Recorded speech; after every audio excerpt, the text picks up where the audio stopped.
Hi hello నమస్తే, this is Sharada. Welcome back to my channel.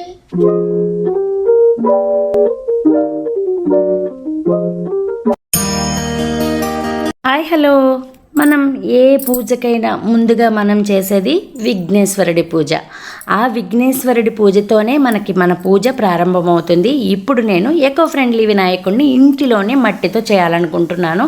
క్రిందటి సంవత్సరం మనం పసుపు పిండితో ఒక వినాయకుడిని చేసుకుని వినాయక చవితికి పెట్టుకున్నాం. అదంతా మీరు చూసే ఉంటారు క్రిందటి సంవత్సరం వీడియోలో. ఈ సంవత్సరం మట్టితో చేయాలనుకుంటున్నాను. అది కూడా చాలా ఈజీగా సింపుల్గా చేసేస్తాను. ఒక్కసారి ఈ వీడియోని ఎక్కడ మిస్ అవ్వకుండా పూర్తిగా చూసేయండి.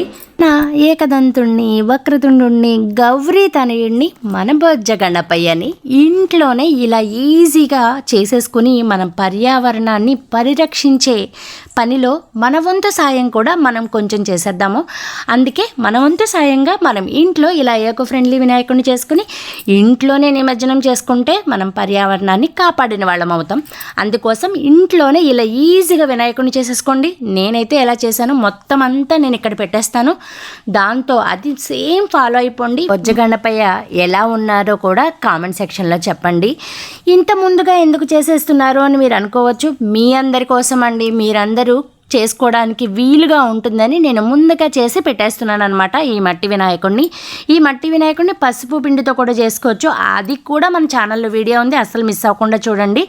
ఇప్పుడైతే నేను మట్టితో చేస్తున్నాను. ఒక పెద్ద వినాయకుడి విగ్రహాన్ని తెచ్చుకుని పెట్టుకుంటాము. అది మేము నిమజ్జనం చేయమన్నమాట. ఇంట్లోనే పెట్టుకుంటాము. ఇంట్లోనే మా దేవుడు మందిరంలో కాకుండా బయట పెట్టేసుకుని ఉంచుకుంటాము. ఈ మట్టి వినాయకుడిని ఇంట్లో తయారు చేసుకుంటాం, లేదా ఒక చిన్నది కొంటాం అనమాట. ఈ మట్టి వినాయకుడికే పూజలు చేస్తామన్నమాట. దీనినే నిమజ్జనం కూడా చేస్తాము.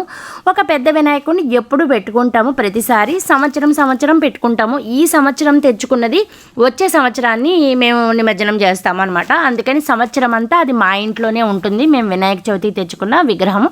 ఈ మట్టి వినాయకుడు మాత్రం నిమజ్జనం అయిపోతుంది అనమాట. ఇప్పుడు నేను ఎలా చేశానో ఏంటో పూర్తిగా చూసేసి మీ ఫ్రెండ్స్ అండ్ ఫ్యామిలీతో కూడా షేర్ చేసుకోండి. అందరికీ యూజ్ అవుతుంది. చాలా సింపుల్ వేలో చేసుకోవచ్చు అనమాట.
ఈ సంవత్సరం మా ఇంట్లో వినాయకుడిని మా అనిరుద్ధ్ మాత్రమే చేస్తాడు పూజకి.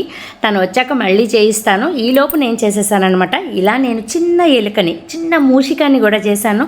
దానికి చెవులు, ముక్కు, నోరు, మూతి అన్నీ పెట్టేశానమాట. కాళ్ళు, చేతులు కూడా, చిన్న తోక కూడా పెట్టేశానండి. చాలా బాగుందండి. చిన్న ఎలుక మాత్రం చాలా బాగా కుదిరింది మూషికం అయితే. ఇదండి వినాయకుడు మన మూషికం అనమాట. ఈ వీడియో నచ్చితే మీ ఫ్రెండ్స్ అండ్ ఫ్యామిలీతో షేర్ చేయడం అస్సలు మర్చిపోకండి. అందరికీ యూజ్ అవుతుంది. ఈ వినాయక చవితికి అందరూ ఇంట్లో ఎకో ఫ్రెండ్లీ వినాయకుడిని చేసుకుని మన పర్యావరణాన్ని మనం పరిరక్షించుకునే పనిలో ఉందాము. మీరందరూ కూడా ఇంట్లోనే ఇలా పసుపు పిండి వినాయకుడిని కానీ, మట్టి వినాయకుడిని కానీ చేసుకుని మీ వినాయక చవితి చేసుకోవాలని మనస్ఫూర్తిగా కోరుకుంటున్నాను. అందరికీ ఆ వినాయకుని ఆశీస్సులు, మన గణేశుని బొజ్జగణపై ఆశీస్సులు మనందరికీ ఉండాలి. అలా ప్రతి ఒక్కరూ ఈ వినాయక చవితిని చాలా బాగా చేసుకుంటారనుకుంటున్నాను. ఈ వీడియోని మీ ఫ్రెండ్స్తో మాత్రం షేర్ చేసుకోండి, ఎందుకంటే ఈ వీడియో అందరికీ యూజ్ఫుల్ వీడియో కాబట్టి. Thank you for watching.